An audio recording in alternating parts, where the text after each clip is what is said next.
In old age, as in every phase of life, a person faces a profound question of their own being. How can one preserve self-awareness when relationships fade and familiar supports gradually disappear? This question does not arise out of nothing. It emerges when time reveals its unstoppable force and those who once seemed irreplaceable slowly vanish from one's life. Yet it is precisely at this decisive moment that Kant's thoughts on moral autonomy, freedom, and the inner lawgiver gain particular significance. Old age is a test for those who manage to maintain an inner connection with themselves, regardless of what happens around them. As Kant said, man must be a law unto himself, not a slave to external influences. In youth, we often forget this because our happiness depends on others, on family, friends, partners. But old age dissolves this dependence. It does not show us all connections, but it reveals which ones are truly valuable and which are mere illusions. This becomes evident when children move out, friends drift away, and spouses become strangers. Those we once considered our supports turn out to be temporary companions. As Kant formulated it, the only support one can truly rely on is one's own moral strength. In other words, in old age we must learn not to rely on what is transient, but on what remains within us. Kant calls this the autonomy of the mind, the human ability to act according to an inner moral law, independent of external circumstances. This brings us to the four pillars that form the foundation of life in old age. The first is the ability to be alone without experiencing solitude as misery. Kant understood being alone not as mere isolation, but as a prerequisite for inner freedom. He emphasized, man must learn to live within himself, for the external world cannot bestow true happiness. With advancing age and the fading of external relationships, we must learn to build an inner connection with ourselves. If one does not learn to be alone, life becomes an empty space, filled only with chaos. Those who find no peace in their own presence become dependent on others, and life loses its meaning because it is not guided by an inner principle. Being alone by no means implies rejecting social relationships, but rather freeing oneself from their deceptive significance. A person must free himself from dependence on the external world in order to find true happiness within himself.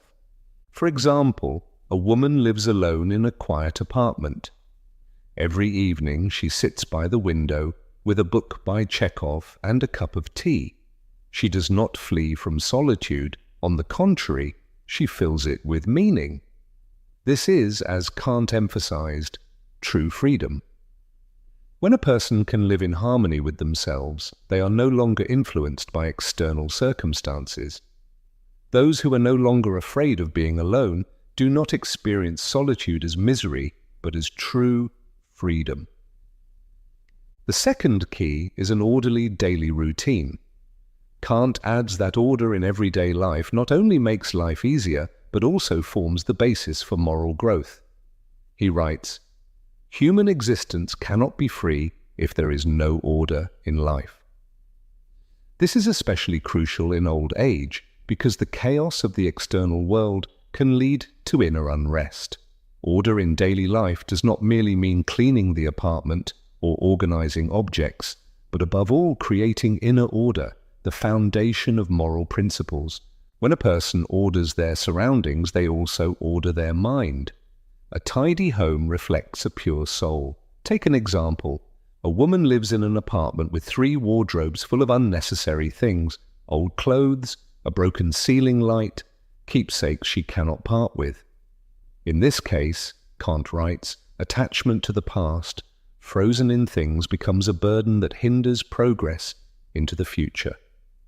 In old age, when time no longer allows opportunities to correct past mistakes, it is crucial to let go of the past in order to preserve energy for the present. Kant emphasized, purity is a necessary condition for the development of freedom.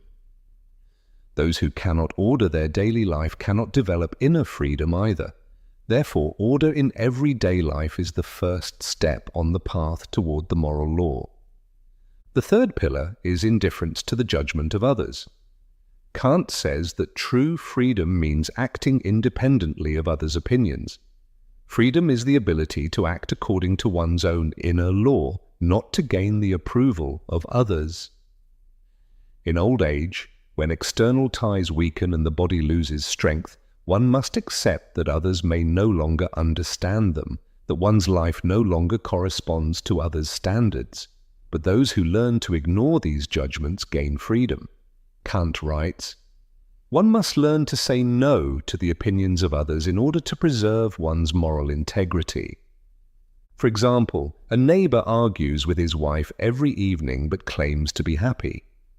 In reality, Kant says, the opinions of others are merely mirrors of their own fears, not expressions of true happiness. As one grows older and realizes that others do not truly understand them, one must learn to live by one's own moral compass. The purest respect arises when one quietly accepts oneself, and that is precisely freedom. Having to justify nothing, prove nothing, simply living as one believes is right. The fourth pillar is fidelity to oneself, the deepest form of freedom. A person must feel that their life has meaning, and this meaning must arise from their own moral consciousness. As one grows older and others may no longer depend on them, it becomes all the more important to preserve the feeling that one's existence still has significance. This is not about money, praise, or recognition, but about the inner sense that each day counts. Kant said, "The meaning of life does not lie in living with others, but in living with oneself." For instance, a woman put on lipstick every morning, even though she knew no one would visit her. She made herself coffee in a tsezve just to smell the scent of the morning. Sometimes she read poems to her tomcat. It may sound trivial, but precisely such small things gave her life reality and depth.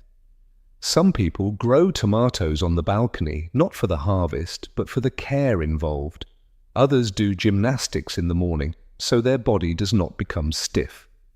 Still others jot down thoughts in a small notebook, so the day does not pass unnoticed.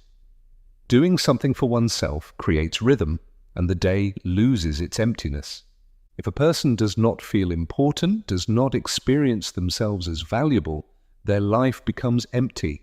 As long as someone finds no meaning in their existence, they remain trapped in insignificance. Therefore, especially in old age when external relationships fade, it is crucial to find meaning in one's own actions.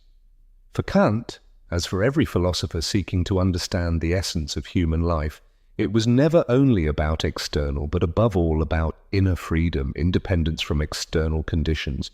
Old age is that moment when a person, confronted with the fading of external bonds, can develop a stronger inner freedom.